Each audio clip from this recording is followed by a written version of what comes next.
मुनित्रयं नमस्कृत्य तदुक्तिः परिभाव्य च वैयाकरणसिद्धान्तकौमुदीयं विरच्यते। सर्वेभ्यः श्रोतृभ्यः नमः। वयम् इदानीं तत्पुरुषप्रकरणस्य अग्रिमं पाठं प्रविशामः।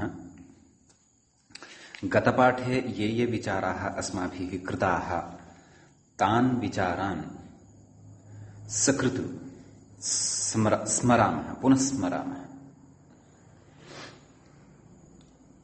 तत्र अह्नोह्न एतेभ्यः इति सूत्रस्य अवशिष्टः विचारः कृतः। तत्र संख्यापूर्वस्य टजन्तस्य द्व्यह्नः इति उदाहरणं दृष्टं। स्त्रीत्वे तस्य उदाहरणं द्व्यह्ना इति, द्व्यह्नप्रियः इत्यपि उदाहरणं दृष्टं। ततश्च दीर्घाह्नि इत्यस्मिन् प्रयोगे अह्नोदन्तात् इत्यनेन सूत्रेण प्राप्यमाणम् अणत्वं वारितं कथं वारितं भवति इत्यस्मिन् विषये पठितं। क्षुब्नादिगणे दीर्घाह्नि इत्यस्य शब्दस्य पाठनिवेशः कर्तव्यः वा न वा कर्तव्यः इति ग्रन्थकारमतपूर्वकं, प्राचीनानाम् आचार्याणां च मतपूर्वकम् आलोडितम्। अपि च अह्नोदन्तात् इत्यत्र अदन्तात् इत्यस्य पदग्रहणस्य चारितार्थ्यं पराह्णः इत्यादिषु प्रयोगेषु अस्माभिः प्रतिपादितम्। तदिदानीम् अग्रिमं सूत्रं प्रविश्यते। इदानीम् अह्नादेशनिषेधः पठनीयः अस्ति। तत्र अह्नोह्न एतेभ्यः इत्यस्मात् साक्षात् अग्रिममेव सूत्रम् अष्टाध्याय्यां पठितं। न संख्यादे समाहारे पञ्चमाध्यायस्य चतुर्थपादस्य 88तमं सूत्रं भवति अह्नोह्न एतेभ्यः इति। अह्नादेशविधायकं तत् सूत्रम्। इदानीं तु इदं यत् सूत्रं पठ्यमानं वर्तते तद् अह्नादेशस्य निषेधं विधत्ते। किं कथयति? न संख्यादेः समाहारे इति। तस्मिन् सूत्रे प्रथमं पदं वर्तते न इति। तच्च अव्ययरूपं पदं भवति। नयाख्यम् अव्ययं तद्भवति। संख्यादेः संख्या आदौ यस्य सः संख्यादिः तस्य संख्यादेः इति। समाहारे षष्ठ्यन्तं पदं वर्तते समाहारे इति। तत्र सूत्रार्थः क्रियते। समाहारे वर्तमानस्य संख्यादेः अह्नादेशः न स्यात् इति। अह्नादेशः इति अर्थः कुतः आयातः इति चेत् तत्र कथयति व्याख्याता अह्नोह्न इत्यतः तदनुवृत्तेरिति भावः। अह्नोह्न एतेभ्यः इत्यस्मात् तस्य अनुवर्तनं स्वीकृतं। ततः सूत्रार्थः पूर्तिं गतः। नाम तादृशः संख्यादिः यः समाहारे वर्तमानः भवति ततः परस्य अहन् इति शब्दस्य अह्नादेशः न भवति इति। तत्र कथयति ननु संख्यादिभिन्नस्य तत्पुरुषस्य समाहारे अभावादेव सिद्धे संख्यादेः इति व्यर्थम् इत्यतः आह स्पष्टार्थमिति। मूले उक्तं खलु किं संख्यादेः इति स्पष्टार्थम्। अर्थात् संख्यादेः इति न पठति यदि तर्हि अपि कार्यं सिद्ध्यति कुतः न समाहारे एतावदेव उक्ते सत्यपि कार्यं सिद्ध्यति इति कुतः तत्र कारणं कथयति अस्य विचारस्य अवतरणिकायां व्याख्याता नाम संख्यादिभिन्नस्य तत्पुरुषस्य समाहारे अभावात् नाम तादृशः समाहारः तत्पुरुषस्थः तादृशः समाहारः नास्ति एव यस्य संख्यादित्वं न स्यात् तत्पुरुषस्य समाहारः अस्ति चेत् तस्य संख्यादित्वं भवत्येव अतः समाहारे तत्पुरुषस्य इति अधिकारस्तु आयाति एव समाहारे इत्यनेनैव तत्र संख्यादेः अपि लाभः भवति अतः तथापि ऋषिणा अत्र स्पष्टार्थं संख्यादेः इत्युक्तम् इति भावः ऋषिस्तत्र स्वतन्त्रः संख्यादेः नाम तत्पुरुषस्य नाम संख्यादिभिन्नस्य तत्पुरुषस्य समाहारत्वं न भवति इति विषयः किं सूत्रकारेण न ज्ञायते वा न तथा सोऽपि जानाति एतं विषयं परन्तु स्पष्टतार्थं तेन उक्तं तावदेव इत्येव अत्र उक्त्वा विषयः समाप्तः भवति मुनिः स्वतन्त्रः इति अस्तु उदाहरणे प्रविश्यते द्वयोः अह्नोः समाहारः द्व्यहः तत्र तद्धितार्थोत्तरपदसमाहारे च इत्यनेन समाहारद्विगुः टच् प्रत्ययः केन राजाः सखिभ्यश्टचु इति टजन्त अहन्नन्तत्वम् अस्ति इति कृत्वा टच् प्रत्ययः अतः का स्थितिः जाता द्वि अहन् ततः अहन् इत्यस्य टचि परे अह्नादेशः प्राप्तः केन अह्नोः न एतेभ्यः इत्यनेन परन्तु सः प्राप्तः अह्नादेशः न संख्यादेः समाहारे इत्यनेन निषिध्यते न भवति तदेव कथयति संख्यादित्वात् प्राप्तस्य अह्नादेशस्य निषेधः तत्र एतेभ्यः इति एतत् शब्देन संख्या तत्पुरुषस्याङ्गुले संख्याव्ययादेः इत्यत्र संख्या अपि गृह्यते खलु अतः प्राप्तः आसीत् कः अह्न इति अकारान्तादेशः प्राप्तः आसीत् एतेन सूत्रेण निषिध्यते तर्हि का स्थितिः द्व्यहन् टच् इत्यवस्थायां न स्तुद्धिते इत्यनेन टिलोपः भवति द्व्यह् द्व्यः सुप्रत्ययः सस्विरुत्वे विसर्गे द्व्यहः इति रूपं सिद्ध्यति इत्यर्थः अग्रिमं रूपं पश्यामः अग्रिमः प्रयोगः अस्ति त्र्यहः इति त्र्यहः इत्यत्रापि त्रयाणाम् अह्नां समाहारः इति विग्रहः कर्तव्यः समासादि द्व्यहवत् नाम समासादि सर्वं द्व्यहवत् अत्र भवति इत्यर्थः तद्धितार्थोत्तरपदसमाहारे च इत्यनेन द्विगुः टच् अह्नादेशप्राप्तिः संख्यादे समाहारे इत्यनेन निषेधः टिलोपः त्र्यः त्र्यः त्रि अह इत्यत्र यण च भविष्यति तथा त्र्यः सुसस्य ऋत्वे विसर्गे त्र्यः इति प्रयोगः भवति इत्यर्थः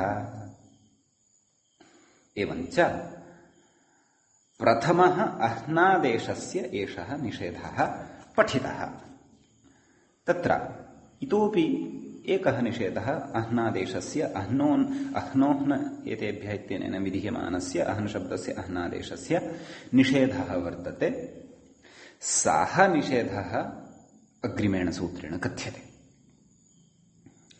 सूत्रम् इत्थं भवति उत्तमैकाभ्याञ्च इति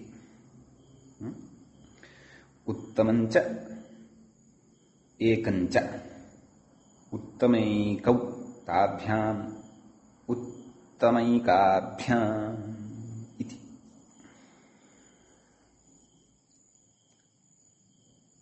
नाम एताभ्यां परस्य पंचमी विभक्तेः द्विवचनम् अस्ति, अतः सूत्रार्थं कथयति। किं कथयति?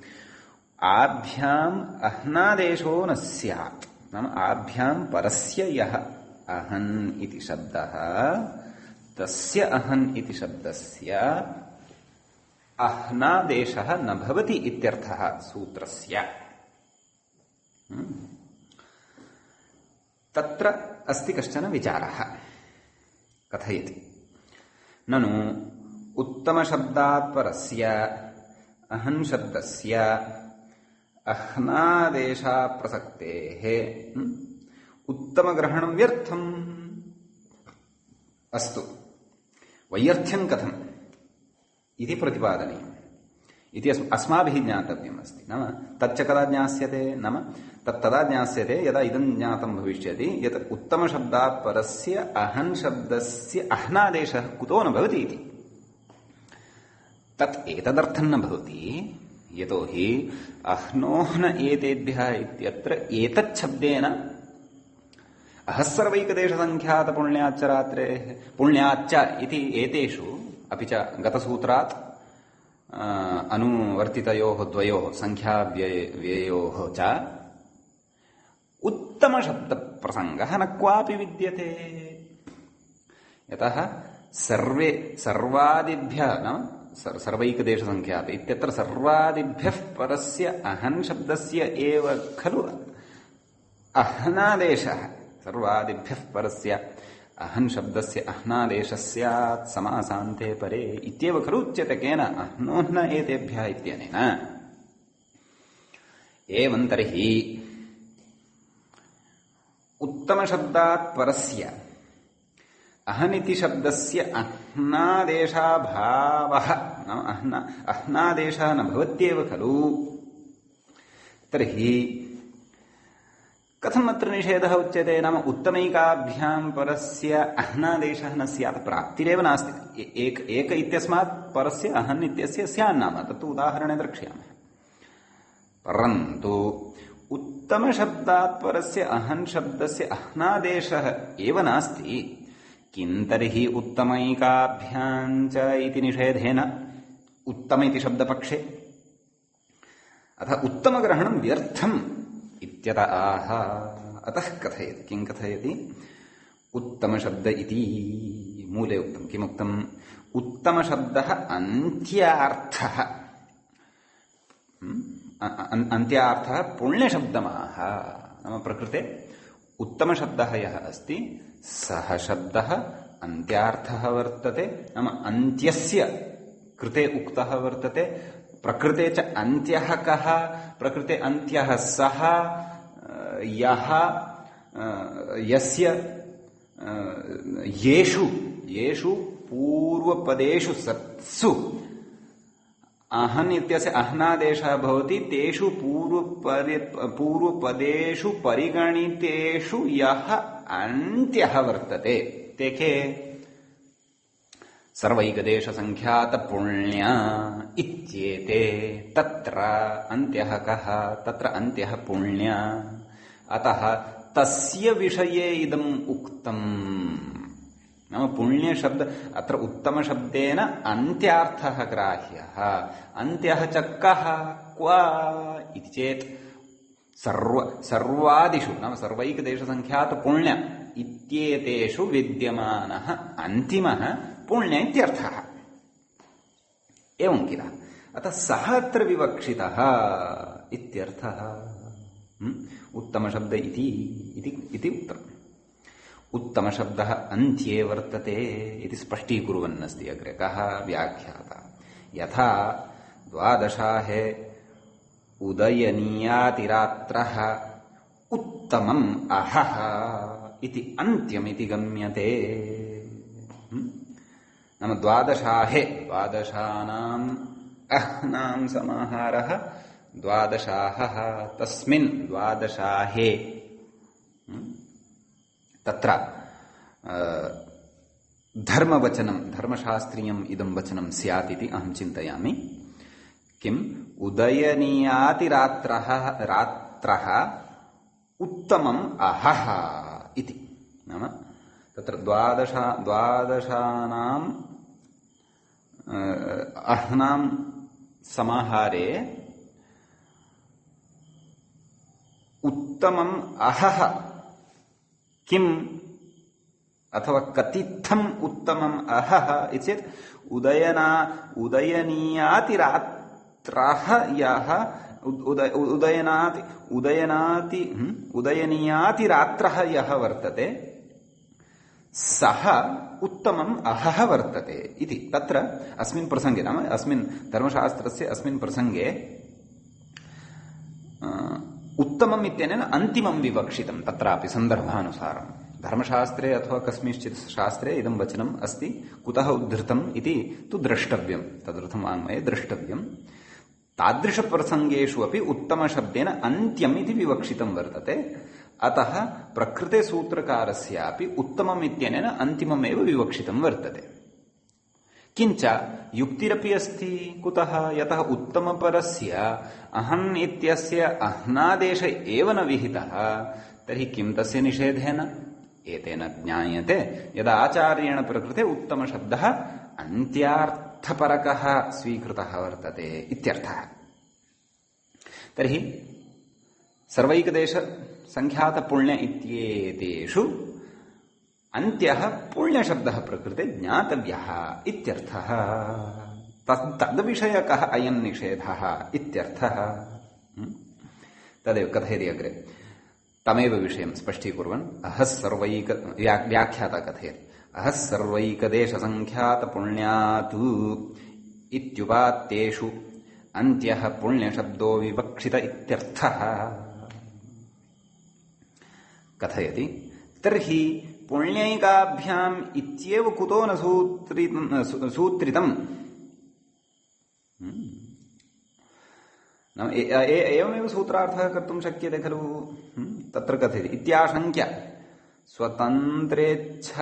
स्वतन्त्रेच्छत्वान् महर्षेः इत्यतः पुण्यैकाभ्याम् इत्येव सूत्रयितुम् उचितम् दीक्षितः कथयति पुण्यैकाभ्याञ्च इत्येव सूत्रं यदि करोति तदापि अभीष्टस्य कार्यं सिद्ध्यति परन्तु तथा न कृतम् उत्तम इति शब्दः प्रयुक्तः तर्हि तत्र ऋषिः स्वतन्त्रः ऋषेः स्वातन्त्र्यं तत्र सः अन्त्यं वक्तुम् उत्तमशब्दस्य प्रयोगं कृतवान् तच्च विदुषां परिपाट्य अस्माभिरपि अवगम्यते यत् पुण्यशब्दविषये अत्र उत्तमशब्द पुण्यशब्द अन्त्यं पुण्यशब्दं कथयितुं प्रकृते उत्तमशब्दः प्रयुक्तः इति एवं किल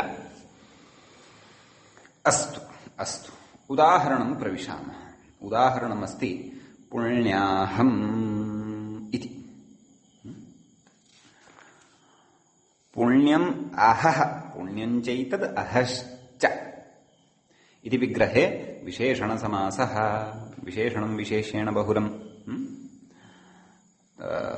पुण्यसु अहन्सु इत्यवस्थायां समासः प्रायुसंज्ञासु बुलुकु पुण्याहन् इति अवशिष्यते ततः राजा हस्सखिभ्यश्टचु इत्यनेन टच् प्रत्ययः पुण्याहन् टच् तिलोपः पुण्याः तिलोपः केन नस्तद्धिते इत्यनेन पुण्याः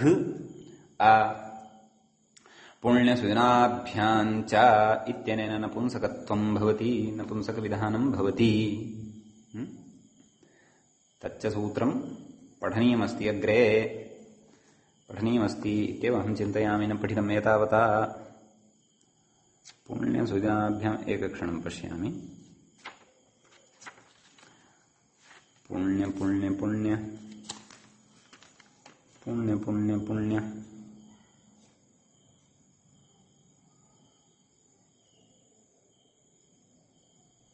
पुत्रे पुमान् पुरुष पुरुष पुण्यसुजनाभ्याञ्च पुरुषादुष्कुर्म कथमेवं सूत्रसूच्यान्न दृश्यते सूत्रम् अथवा वार्तिकं वा इति भाति भाति अस्तु एकक्षणम् अष्टाध्यायीं द्रष्टुकामः पुण्यसुदिनाभ्यां च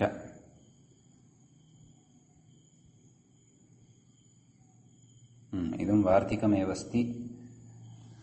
पठितपूर्वं वा पठिष्यते वा इति किञ्चित् सम्भ्रमः अस्ति। सत्कृत पश्यामि पुण्यसुदिना पठिष्यते तत्र वदामि कुत्र पठिष्यति चेत्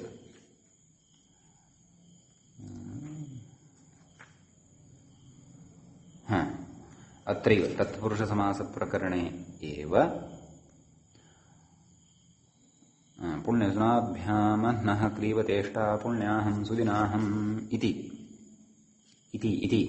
सनपुंसकम् इति सूत्रपठनसन्दर्भे इदं वार्तिकम् अग्रे पठिष्यते। भवतु प्रकृते तस्य आवश्यकता जाता इति कृत्वा अत्र स्मारितं तद् वार्तिकं व्याख्यात्रा मूलकृता तु अग्रे वक्ष्यते सनपुंसकम् इत्यत्र। भवतु एवं तर्हि पुण्यसुनाभ्यां च इति नपुंसकत्वं रूपं सिद्धं पुण्याहं पुण्याः पुण्याः सु पूर्वरूपं पुण्याहम् इति सिद्ध्यति। तत्र पुण्याहं टच् इत्यवस्थायाम् अह्नो न एतेभ्यः इत्यनेन सूत्रेण अह्नादेशः प्राप्तः, परन्तु तमह्नादेशम् उत्तमैकाभ्यां च इत्यनेन बाधामहे, तस्य बाधः जायते, अतः पुण्याहम् इति भवति इत्यर्थः। अस्तु अग्रिमम् उदाहरणमस्ति सुदिनाहम् इति। तत्र उच्यते प्रकृते तस्य उदाहरणं टीकाकर्त्रा न चर्चितम्, अस्माभिः चर्चनीयमस्ति। सुदिनाहम् इत्यत्र तर्हि पुण्यशब्देन तत्र किं ग्राह्यं? पुण्यशब्दः न ग्राह्यः वा? नाम सुदिनाहम् इति उदाहरणम् अत्र अतः एव खलु युज्यते यत् अह्नोह्न एतेभ्यः इत्यनेन सूत्रेण प्रकृते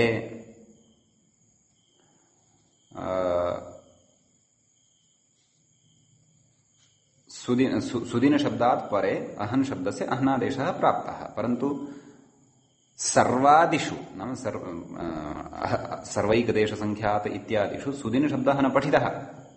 अतः किं कथयति? सुदिनशब्दः प्रशस्तवाची इति। नैव प्रशस्तवाची चेत् किं नाम पुण्यशब्दात् किम् अत्र अर्थग्रहणं कर्तव्यं वा इति। अर्थग्रहणं कर्तव्यं चेदेव सुदिन इति शब्दस्यापि ग्रहणं भवितुम् अर्हति, एवं किल। अपि च निषेधः यः वर्तते सः अस्ति पुण्यैकाभ्याम् इत्येव निषेधः अस्ति। सु इत्यस्य अव्ययत्वम् अपि स्वीकृतं चेत् न खलु सम्भवति। सुदिनशब्दात् परस्य अहन् शब्दस्य अह्नादेशस्य प्राप्तिरेव नास्ति खलु। सुदिनशब्दः सर्वादिषु न पठितः, तर्हि कथं सङ्गतिः? अस्तु टीकान्तरं पश्यामि। पुण्याहं सुदिनाहं सुदिनशब्दः प्रशस्तवाची।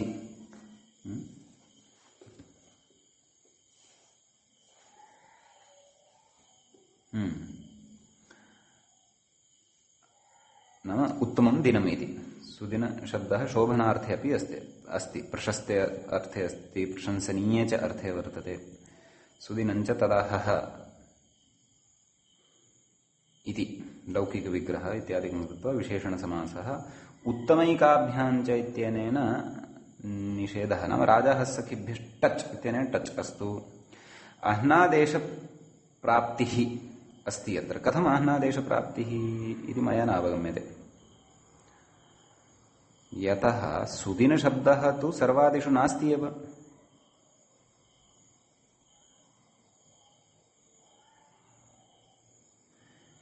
अह्नोह्न एतेभ्यः इत्यत्र एतत् शब्देन सुदिनशब्दः कथं गृहीतः नाम पुण्यशब्दः अर्थपरकश्चेत् कथञ्चित् सुदिनशब्दः तत्र गृहीतुं शक्यः इति भाति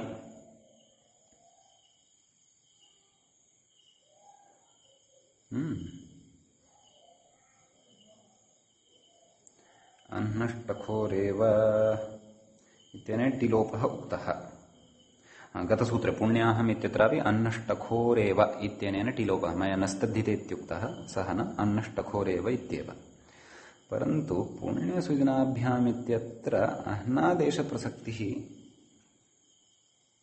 अस्मिन् विषये किञ्चित् गडबडायते अस्तु एकस्यां टीकायां तु उक्तम् अन्यत्र एकवारं पश्यामि पाठभेदः तु न स्यात् नैव सुदिनाहम् इति तु सर्वत्रैव दत्तम् अस्ति परन्तु अह्नादेशस्य प्राप्तिः कथम्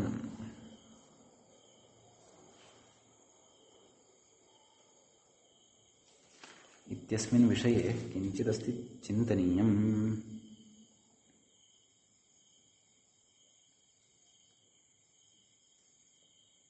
पश्यामः पुण्याहं सुदिनाहं सुदिन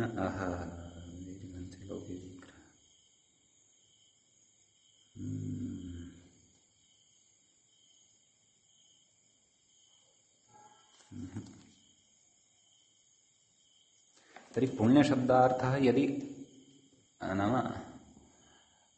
अर्थपरकः अपि तर्हि एव सुदिनशब्दोऽपि गृहीतुं शक्यते खलु अन्यथा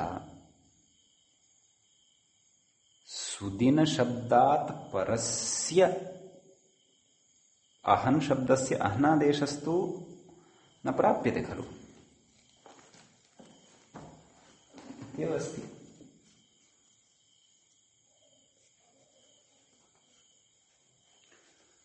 अह्नादेशः कथं स्यात् न प्राप्यते चेत् तर्हि कथं प्रकृते पुण्यशब्देन तर्हि सुदिनशब्दः अपि गृहीतः इति भाति एकवारं शेखरं पश्यन् अस्मि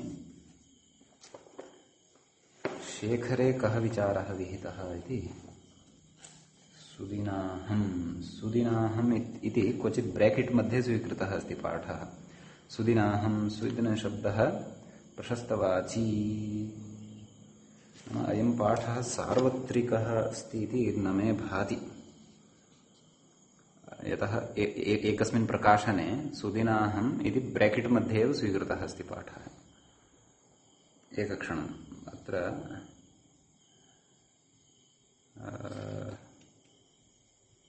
नागेशेन किमपि उच्यते वा इति पश्यामि न किमपि नोक्तं तर्हि पुण्यसुदिनाभ्यां क्लीबतेष्टा इति यद् वार्तिकम् अस्ति सनपुंसकम् इत्यत्र तद्वार्तिके सुदिनाः पुण्यसुदिनाभ्यां च इत्यनेन यद् नपुंसकत्वम् उच्यते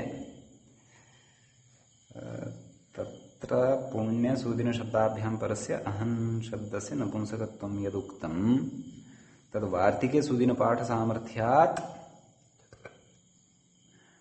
प्रकृते पुण्यशब्देन सुदिनशब्दस्यापि ग्रहणं शोभनं दिनं पुण्यावहम् इति कृत्वा पुण्यत्वं तस्य स्वीकृतं स्यात् इति भाति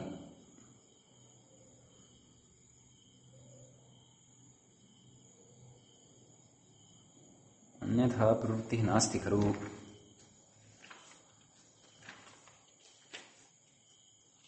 अस्तु एकवारं तद् वार्तिकं यदस्ति तस्य वार्तिकस्य चिन्तनम् इतोपि कर्तव्यम् क्व सनपुंसकम् इत्यत्र किल अग्रे कश्चन विशेषः उक्तः वा इति द्रष्टव्यम्। पुण्यसूदनाभ्यां क्लीवतेष्टा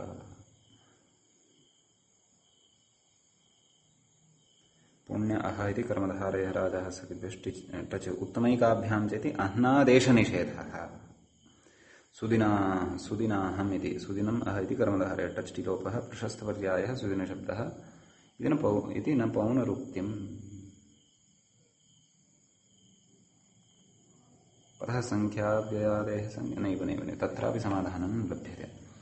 अस्तु, अत एव एषः पाठः अत्र क्वचित् सुदिनाहम् सुदिनशब्दः प्रशस्तवाची इत्येव उक्तः अस्ति वस्तुतः। अस्तु, तथापि कदाचित् प्रौढमनोरमायाः पाठः अथवा तत्र कश्चन विचारः स्याद् वा इति तत्र विचारः स्यादेति तर्हि तत्त्वबोधिनीकारः लिखेत्। अतः तत्त्वबोधिनीम् एकवारं पश्यामि।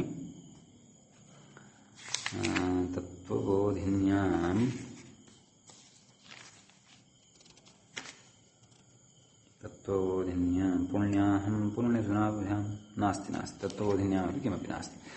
तर्हि अयं पाठः तु चिन्तनीयः, यतः क्वचित् पाठान्तरे मया दृश्यते तत्र सुदिनाहं इति अयं पाठः कथं सुदिनाहं सुदिनशब्दः प्रशस्तवाची इति ब्रैकेट् मध्ये स्वीकृतः अस्ति एकस्मिन् प्रकाशने। तर्हि ब्रैकेट् मध्ये स्वीकृतः अस्ति इत्यत्र किं तात्पर्यं तत्तु चिन्तनीयम्। अपि च वार्तिकमपि अस्ति खलु किम् यदि एषा शङ्का स्यात्, नाम अत्र समाधानार्थम् अहं कथयितुम् इच्छामि, यदि एषा शङ्का स्यात् का यत् सुदिनपूर्वपदात् परस्य अहन् शब्दस्य अह्नादेशः न प्राप्यते खलु केन अह्नोह्न एतेभ्यः। कुतः? यतः तत्र एतेभ्यः इत्यत्र विद्यमानेन एतत् शब्देन तु तत्र एतत् शब्देन तत्र सुदिनशब्दस्य परिगणनं नास्ति खलु। नास्ति यदि तर्हि उत्तमैकाभ्याम् इत्यत्र उत्तम इत्यनेन कः शब्दः तत्र गृहीतः? अन्त्यः पुण्यति शब्दः गृहीतः। तर्हि पुण्यशब्देन कथं सुदिनाहम् इत्यस्यापि ग्रहणं स्यात्? यतः पुण्यशब्दस्य स्वस्य रूपमपि स्वीकृतम्, तस्मात् परस्य अहन् इत्यस्य अह्नादेशस्यापि निषेधः कृतः। अतः पुण्याहम् इति साधितं खलु। एवमेव सुदिनाहम् इत्यत्र यदा अह्नादेशः प्राप्तः ततः परमेव खलु उत्तमैकाभ्याम् इत्यनेन निषेधः वक्तव्यः। उत्तम इत्यनेन च तत्र अन्त्यः एव गृह्यते यदि तर्हि अन्त्यस्तु तत्र पुण्यशब्देन सुदिनशब्दः अपि गृहीतुं शक्यः इत्यत्र किं विनिगमकम् इति जायते शङ्का। अस्तु, सुदिनमपि पुण्यरूपमेव शोभनं दिनं तदिति कृत्वा अतः तस्य ग्रहणं भवितुमर्हति। तथा चेत् तर्हि तत्र पुण्यशब्दे इतोपि किञ्चित् अर्थसङ्गतिः विस्तारपूर्वकं कर्तव्या स्यात्। तत्र सुदिनं तत्र तर्हि अर्षादित्वात् अच्वा वक्तव्यः। पुण्यम् अस्मिन् अस्ति इति पुण्यः, पुण्यं दिनं तच्च सुदिनं।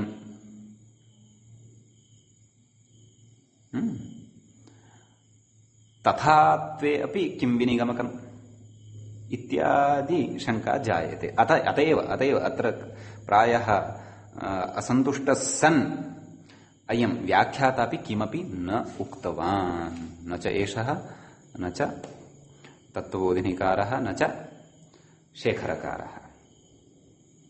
आम्, पुण्यसुनाभ्याम् इति यद् वार्तिकम् अस्ति तस्मिन् वार्तिके सुदिनशब्दात् परस्य अहन् शब्दस्य नपुंसकत्वम् उक्तम् अस्ति। तर्हि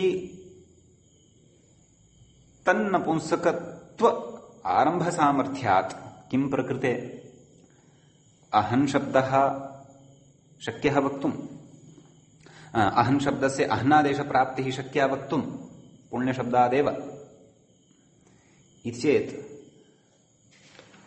अत्र क्लेशः इव भाति। तथापि पुण्यसुजनाभ्याम् अह्नः क्लीबतेष्टा इत्यत्र सकृत् तत्रत्यः शेखरः अपि द्रष्टव्यः स्यात्। तत्र किमुच्यते इति पुण्यसुना पश्यन् अस्मि किमपि लभ्येते इति। पुण्यसुनाभ्यां क्लीबतेष्टा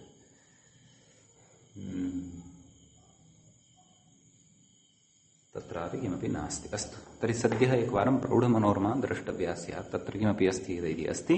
अन्यथा तर्हि एषः पाठः प्रक्षिप्तः इत्यपि निर्णयः स्वीकर्तुं शक्येत, अथवा तदेव पुण्यसुजनाभ्यां क्लीबतेष्टा इत्यत्र इति वार्तिकारम्भसामर्थ्याद्वा प्रकृते संगतिः दर्शनीया। परन्तु तेन वार्तिकेनापि कथं संगतिः इति न ज्ञायते। अथवा शिष्टप्रयोगः कश्चन स्यात् इति वा द्रष्टव्यम्। अन्यथा पुण्यशब्देन सुदिनशब्दस्य ग्रहणे किञ्चित् मनः नाङ्गीकरोति। न च तत्र व्याख्याता अपि तत्र तूषणीं किमपि अनुक्त्वा अग्रे स्किप् कृत्वा अग्रे गतवान् अस्ति। भवतु, तथापि एकवारं सद्यः शङ्कावसरः जातः, विद्वद्भिः सह इतोपि चर्चयितुं शक्यते। चर्चयिष्यामश्च वयं, चिन्ता नास्ति। भवतु नाम। अस्तु, सद्यः वयम् अग्रिम उदाहरणं प्रविशामः। उदाहरणमस्ति एकाहः इति। तत्र एकम् अहः इति विग्रहे पूर्वकालैक सर्वजरत्पुराण नवकेवलाः समानाधिकरणेन इत्यनेन सूत्रेण समासः। एकाहन् टच् टच्केन राजाः सखिभ्यश्टच् इत्यनेन टच् टचि सति टिलोपः केन अह्नष्टखोरेव इत्यनेन किल। तर्हि का स्थितिः जाता?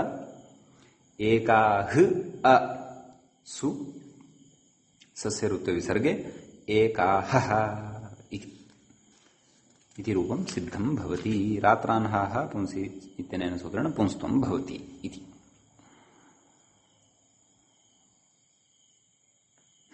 अग्रे अस्ति तत्र कश्चन विचारः। कथयति उपान्त्यस्यापीति कथयति। मूले किं कथयति? उत्तमग्रहणम् उपान्त्यस्यापि सग्रहार्थम् इत्येके।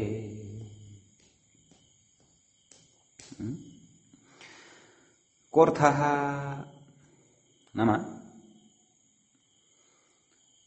उत्तमग्रहणं यद् कृतं वर्तते सूत्रे, तत् ग्रहणम् उपान्त्यस्यापि सग्रहार्थं, उपान्त्यस्यापि ग्रहणार्थम् इत्यर्थः। अन्तिमः कः? सर्वादिषु पुण्य इति शब्दः। उपान्तिमः कः? संख्यात इति शब्दः। अतः उत्तमग्रहणं नाम पुण्यैकाभ्याम् इत्यनुक्त्वा लक्षणावृत्तिं पुरस्कृत्य उत्तमशब्दम् अत्र यत् प्रयुक्तवान् कः सूत्रकारः, तेन ज्ञायते यत् अत्र उत्तमस्य पुण्यशब्दस्य तु ग्रहणम् अस्ति एव उत्तमशब्देन, उपान्त्यस्यापि ग्रहणम् अस्ति इति। कथं? लक्षणया इति शेषः। परन्तु एतं मतम् एके इत्येके नाम केचन आचार्याः एतं मतं प्रतिपादयन्ति, केचन आचार्याः उपान्त्यस्यापि ग्रहणं कुर्वन्ति इत्यर्थः। तत्र तदेव नाम लक्षणया कथं लक्षणां पुरस्कृत्य भवन्तः एतादृशं सिद्धान्तं प्रतिपादयन्ति इति चेत् पुण्य इत्यनुक्त्वा उत्तमग्रहणमेव लक्षणाबीजम्। पुण्यं न उक्तवान्, उत्तमम् इति उक्तवान्। नाम लाक्षणिकाः यथा प्रयोगं कुर्वन्ति तद्वत् प्रयोगं कृतवान्। अतः तेन ज्ञायते यत् प्रकृते उत्तमस्यापि ग्रहणं वर्तते, अन्त्यस्यापि ग्रहणं वर्तते, उपान्त्यस्यापि ग्रहणं वर्तते इत्यर्थः। अतः केचन तत्र उत्तमैकाभ्याम् इत्यत्र उत्तमशब्देन उपान्त्यं सर्वादिषु विद्यमानम् उपान्त्यं सङ्ख्यात इति शब्दमपि गृह्णन्ति। किन्निमित्तम् अह्नादेशे कर्तव्ये अथवा अह्नादेशार्थम् उत्तमं च एकं चेति द्वन्द्वः। कुत्र? सूत्रे यः द्वन्द्वः आश्रितः सौत्रं द्विवचनम् इति भावः। उत्तमं च एकं च उत्तमैकौ, एकशब्दः तु द्विवचनान्तः न भवति, तद्विषये कथयति। अतः कथम् उत्तमैकाभ्याम् इत्युक्तम्? अतः द्वन्द्वः यः तत्र आश्रितः तत्र च द्विवचनम् एकशब्दान्तादपि द्विवचनं यत् प्रयुक्तं तत् सौत्रम् अस्ति। नाम आभ्याम् उभाभ्यां शब्दाभ्यां क्रमशः परस्य अहन् शब्दस्य अह्नादेशः न स्यात् इति वक्तुम् अत्र एकान्तात् शब्दादपि द्वित्वं यद् स्वीकृतं सूत्रकारेण तत् सौत्रम् अस्ति तावदेव, यद्यपि लोके व्यवहर्तुं न शक्यते इति तु पदस्य साधुत्वविषये चर्चा कृता। अपि च उपान्त्यस्यापि ग्रहणं भवति इति तु तत्र लक्षणासामर्थ्यात् भवितुमर्हति इति प्रतिपाद्यते। लक्षणा च कुतः? नाम उत्तमशब्दः गृहीतः इत्यतः। यद्यपि एवं रीत्या व्याख्याने महाभाष्यादिकस्य प्रामाण्यं तु मृग्यं तत्तु द्रष्टव्यम् इति, परन्तु केचन आचार्याः एवं रीत्या कथयन्ति इत्यर्थः। अस्तु, तर्हि किम् एतावता किम् आयातम्? एतावता तर्हि सङ्ख्यातशब्दात् परस्य अहन् शब्दस्यापि अह्नादेशस्य निषेधः भविष्यति इत्यर्थः। तर्हि एकमवश्यं स्मरणीयम् अत्र इति केषाञ्चन एव आचार्याणां मते अस्ति। यतोहि पूर्वं वयम् अह्नोह्न एतेभ्यः इत्यनेन सङ्ख्यातशब्दात् परस्य अहन् शब्दस्य अह्नादेशस्य उदाहरणं पठित्वा आगताः स्मः। तत्र उदाहरणं किमासीत्? सङ्ख्याताह्नः इत्येव साधित्वा आयातम् अस्माभिः। अतः स तु प्रकृतग्रन्थकर्तुः मतम् अस्ति एव, परन्तु अन्येषाम् आचार्याणां मते तत्र उत्तमशब्दग्रहणेन पुण्य इति अन्त्यमपि उपान्त्यमपि गृह्यते। तथा चेत् तेषां मते अह्नादेशनिषेधाभावे सङ्ख्याताः इत्यपि प्रयोगो भवति इत्यर्थः। सङ्ख्यातं चैतद् अहश्च विशेषणसमासः, टच् टिलोपः, रात्रान्हाः पुंसिति पुंस्त्वम्, उपान्त्य सङ्ख्यातशब्दपूर्वकत्वात् नाह्नादेशः इति केचन आचार्याः इच्छन्ति इत्यर्थः। अस्तु, एवं तर्हि एतावता अस्माभिः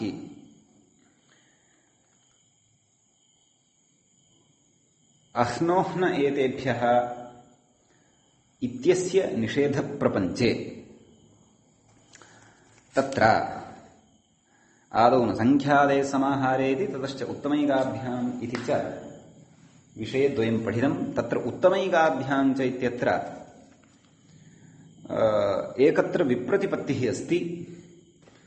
नाम सुदिनाहम् इत्यत्र अह्नादेश नाम सुदिनशब्दपूर्वकात् सुदिनशब्दात् परस्य अहन् शब्दस्य अह्नादेशप्रसक्तिः कथम्? यदा अह्नादेशप्रसक्तिः स्यात् ततः परमेव उत्तमैकाभ्याम् इत्यनेन तत्र निषेधः खलु वक्तुं शक्यः। तत्र च उत्तमशब्देन पुण्यशब्दः गृह्यते, पुण्यशब्देन च कथं सुदिनस्यापि ग्रहणं भवितुम् अर्हेत् इत्यत्र अस्ति जिज्ञासा। तस्याः जिज्ञासायाः समाधानं यद्य व्याख्यात्राभिः नोक्तं तथापि पुण्यशब्दस्य अर्थपरकं कथनम् अपि अत्र स्वीकृत्य सुदिन इति शब्दः पुण्यवाचकः भवितुम् अर्हति इति कृत्वा तत्र कथञ्चित् प्रयोगं दृष्ट्वा संगतिः कर्तुं शक्येत इति भाति, परन्तु अत्र प्रौढैः विद्वद्भिः न किमपि उक्तं वर्तते, व्याख्यात्रापि न अत्र उक्तं, नागेशेनपि विचारः न कृतः दृश्यते। अपि च क्वचित् पाठे क्वचित् पुस्तके मम सविधे मम पुरतः अत्र चतुर्विधाः पाठाः सन्ति, कौमुद्याः अपि च बालमनोरमायाः अपि। तेषु पाठेषु तत्र क्वचित् एकत्र अयं पाठः ब्रैकेट् मध्ये कोष्ठके स्वीकृतः वर्तते। तर्हि कोष्ठके स्वीकारस्य अपि किञ्चित् तत्र विद्वत्सु अस्य पाठे स्वीकारे किञ्चित् अरुचिरिव दृश्यते। किञ्च पुण्यसुदिनाभ्याम् अह्नः क्लीबतेष्टा इत्यपि खलु उच्यते अग्रे। तर्हि तत्र सुदिनशब्दः गृहीतः, अतः तद् वार्तिकसामर्थ्यात् वार्तिके लिङ्गनिर्धारणसामर्थ्याद् वा एषः प्रयोगः सङ्गमनीयः इत्यपि कश्चन पक्षः अस्ति। भवतु क्वचित् ग्रन्थान्तरे यदि अत्र विशेषः कश्चन लभ्येत तर्हि निश्चयेन कालान्तरे कथयिष्यामः। सद्यः एतान् विचारान् पुरस्कृत्य एव वयम् अग्रे गच्छामः। अस्मात् अह्नादेशनिषेधप्रकरणात् बहिः निर्गच्छामः, अग्रे गच्छामः। अस्तु, अधुना वयं तत्पुरुषेषु समासान्तान् पठन्तः स्मः इति जानीमः। तत्र च समासान्तः एकः अच् पठितः, अः सर्वैकदेशसङ्ख्यातपुण्याच्च रात्रेः इति। ततः टच् पठ्यमानः वर्तते, राजाः सखिभ्यश्टच् इत्यतः तस्य निषेधद्वयम् अपाठि। अधुना वयं समासान्त टच विधायकानि कानिचन सूत्राणि अग्रे पठिष्यामः। तत्र अग्रिमं सूत्रं भवति अग्राख्यायामुरसः इति।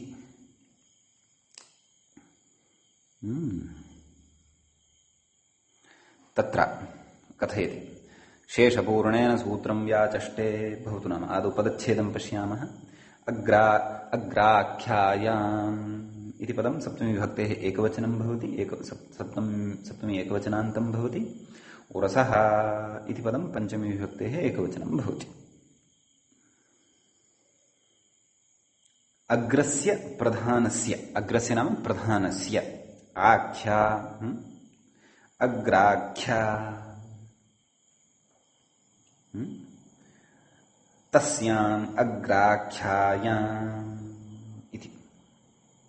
आख्या नाम कथनम् अथवा अभिधानं किमपि अर्थः अत्र स्वीकर्तुं शक्यते युक्तियुक्तः।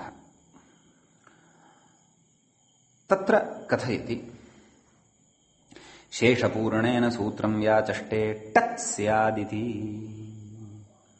नाम अग्राख्यायां गम्यमानायाम् उर्स् शब्दात् अथवा उरसन्तात् शब्दात् टच् प्रत्ययः भवति। उरस् शब्दान्तात् तत्पुरुषात् टच् प्रत्ययः भवति।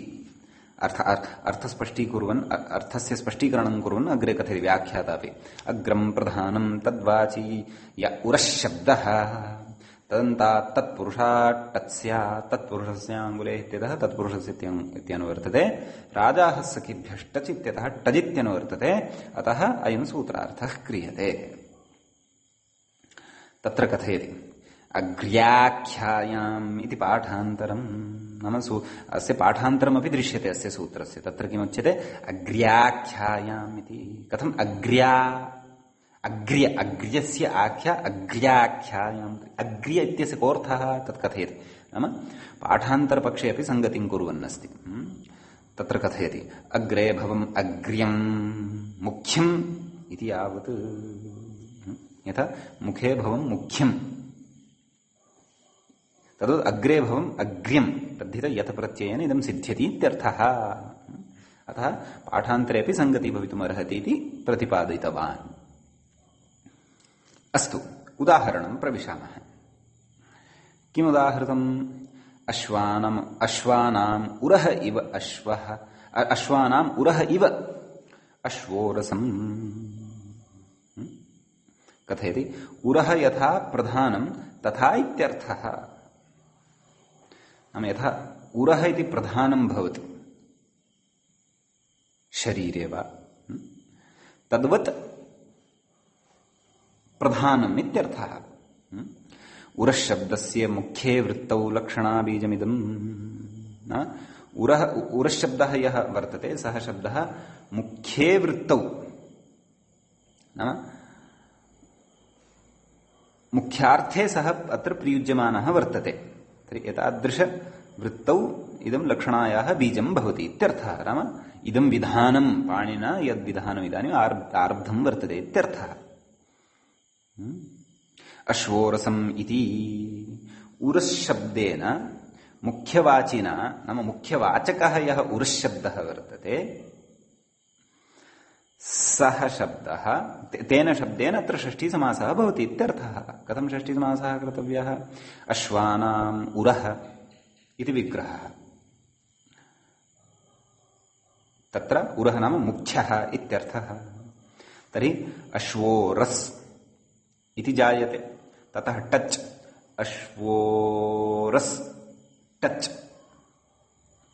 ततः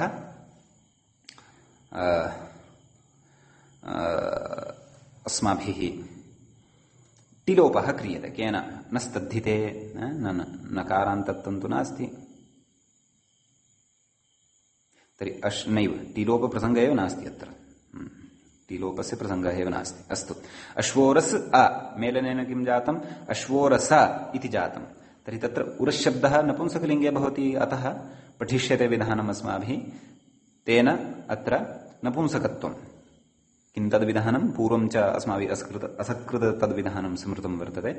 परवल्लिङ्गं द्वन्द्वतत्पुरुषयोः इति। तेन उरस् शब्दः नपुंसकलिङ्गे, अतः अस्य समस्ततत्पुरुषस्यापि नपुंसकलिङ्गमेव भवति। अतः अश्वोरसम् इति रूपं सिद्ध्यति इत्यर्थः। नाम अश्वेषु मुख्यः, कथे तद्मूले उक्तं खलु, मुख्यः अश्वः इत्यर्थः। अश्वाः सन्ति बहवः, तेषु एते मुख्या, तेषु अयं मुख्यः अस्ति इति।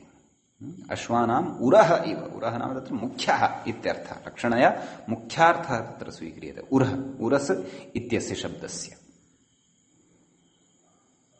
अतः एवं रीत्या अत्र समासः कर्तव्यः।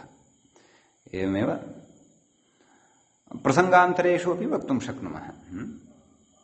पुरुषोरसम् इत्यपि वक्तुं शक्नुमः, यत्र मुख्यार्थः स्वीकृतः, यत्र अग्राख्या स्वीकृता वर्तते। अत्र उरस् शब्दस्य अग्राख्या वर्तते। अग्राख्या नाम मुख्यार्थः, मुख्याख्या इत्यर्थः। कथयति प्रत्युदाहरति कः व्याख्याता? अग्राख्यायामिति किम्? देवदत्तस्योरः, देवदत्तोरः। अत्र अग्राख्या नास्ति, देवदत्तः अस्ति, तस्य उरः यद् वर्तते तत्र देवदत्तोरः। तत्र अग्राख्या नास्ति, नाम अग्राख्यार्थे उरशब्दः तत्र न प्रयुक्तः इति कृत्वा समासान्तोऽपि न भवति। टच् केन? अग्राख्यायाम् उरसः इत्यनेन।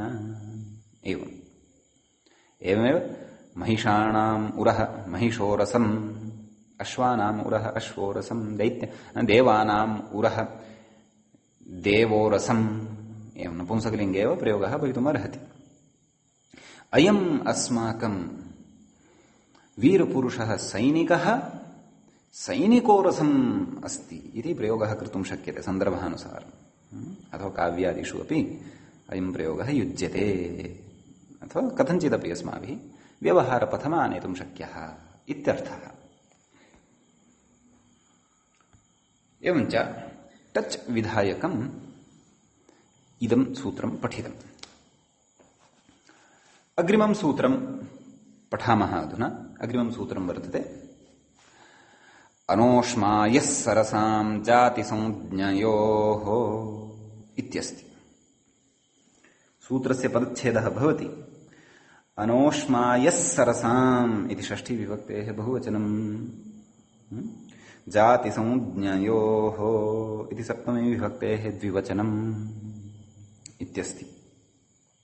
राजाः सखिभ्यश्च च इत्यतः टच अनुवर्तते, तत्पुरुषस्य इति आयाति, समासान्ताः इति लभ्यते अधिकारः, तद्धिताः इत्यस्य अधिकारः अस्ति, ज्ञाप्रातिपदिकात् प्रत्ययः परश्च एतावन्तः अधिकाराः सन्ति।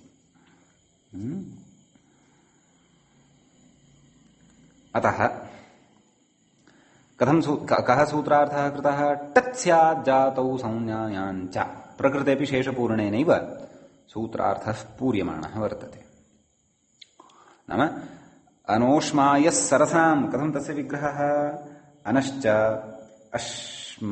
अश्म च अथवा अश्मन् च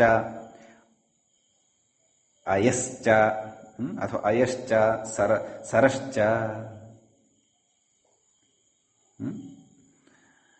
अनोष्मायः सरसः अनोष्मायः सरांसि तेषाम् अनोष्मायः सरसाम् अनोष्मायः सरसाम् एवं रीत्या षष्ठी बहुवचनस्य प्रयोगः क्रियते। जाति च संज्ञा च जाति संज्ञे तयोः जाति संज्ञयोः इति विग्रहस्तु अक्लिष्ट एव। अस्तु, जातौ अपि च संज्ञायाम् तत्र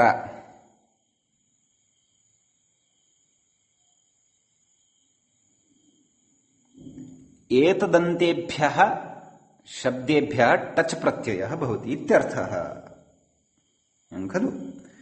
सूत्रार्थः सरलतया, यद्यपि अत्र संक्षेपेण सूत्रार्थः कृतः अस्ति, अस्माभिः सम्यक्तया अवगन्तव्यः। अनस् अश्मन् अयस् सरस् इत्येवमन्तात् तत्पुरुषात् टच प्रत्ययः भवति समासान्तः जातौ संज्ञायाञ्च विषये गम्यमाने। एवं रीत्या सूत्रार्थः अवगन्तव्यः। तत्र क्रमशः उदाहरणानि उक्तानि। प्रथमम् उदाहरणम् उपानसम्। उपगतम् अनः। अनः नाम पाकालयस्यापि नाम भवति। अतः उपगतम् अनः इति प्रादिसमासः। प्रादयः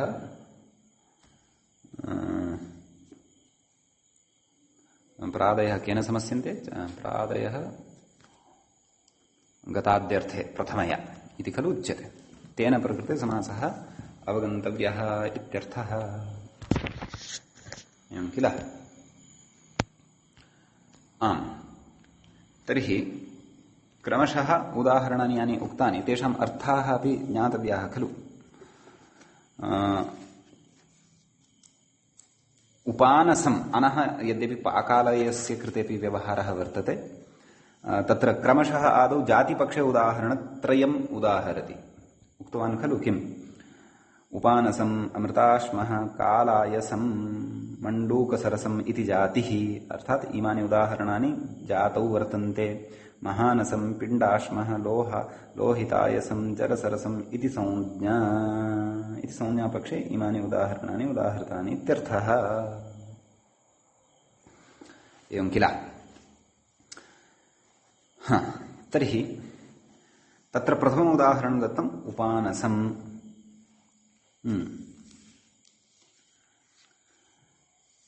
कथं तस्य अर्थः नाम विग्रहः कथम् इति चेत्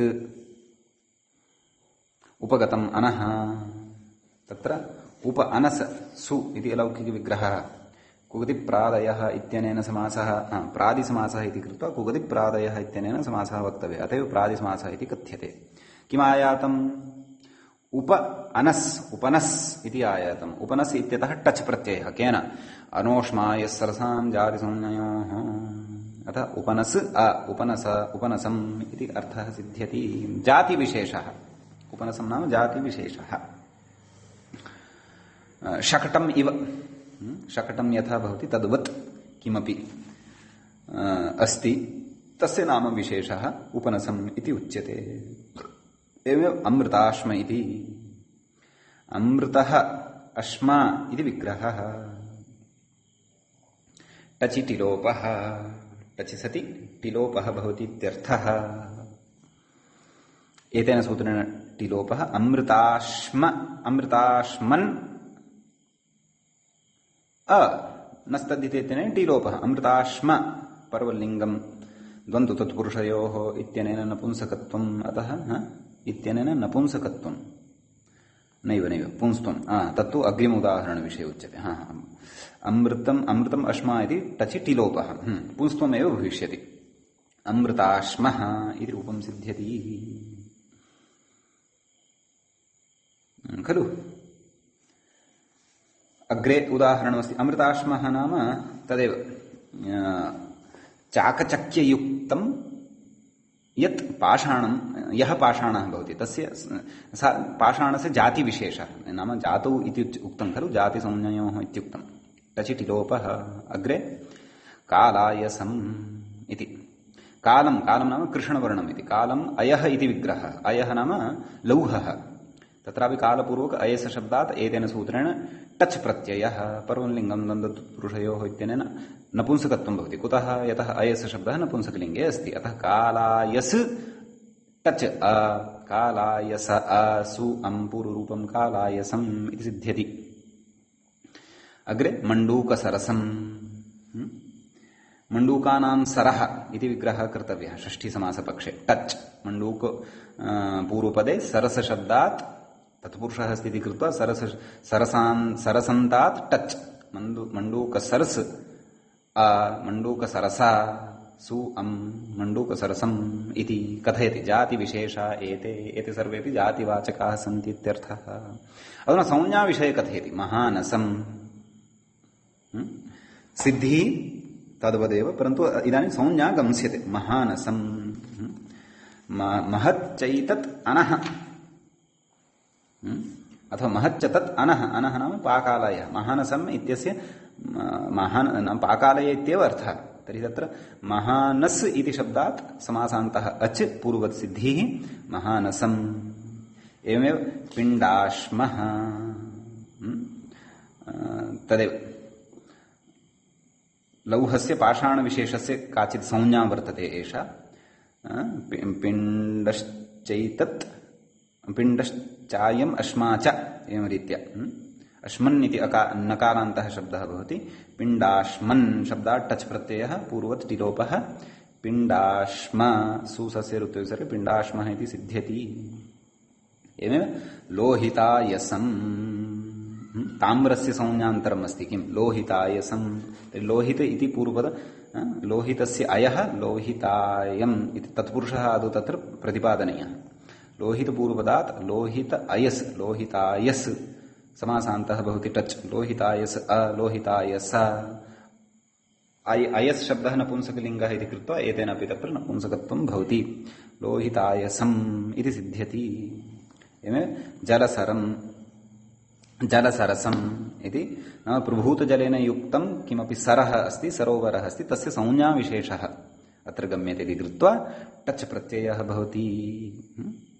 अतः जलसरसम् इति सिद्ध्यति। जलसरसम् इति एते संज्ञाविशेषाः। एवञ्च एतावान् विशेषः वर्तते अनोष्मायः सरसां जातिसंज्ञयोः। किमपि नास्ति। एते शब्दाः ये परिगणिताः ते शब्दाः यदा तत्पुरुषस्य अन्ते अन्तावयवत्वेन तिष्ठन्ति अथवा उत्तरपदत्वेन तिष्ठन्ति तदा तस्मात् समासान्तः टच् प्रत्ययः भवति। जातिपक्षे संज्ञापक्षे च क्रमशः उपानसम् अमृताश्मः कालायसम् महानसम् पिण्डाश्मः लोहितायसम् जलसरसम् इत्यादीनि रूपाणि सिद्ध्यन्ति। एवञ्च अग्रिमे पाठे वयम् इतः परम् उपस्थिताः भविष्यामः। अग्रिमं टच् समासान्तप्रत्ययम् आदाय अग्रिमेण सूत्रेण। अद्य तावत् एतावदेव। अत्रैव मङ्गलं कुर्मः। मुनित्रयं नमस्कृत्य तदुक्तिः परिभाव्य च वैयाकरणसिद्धान्तकौमुदीयं विरच्यते। सर्वेभ्यः श्रोतृभ्यः नमांसि पुनः।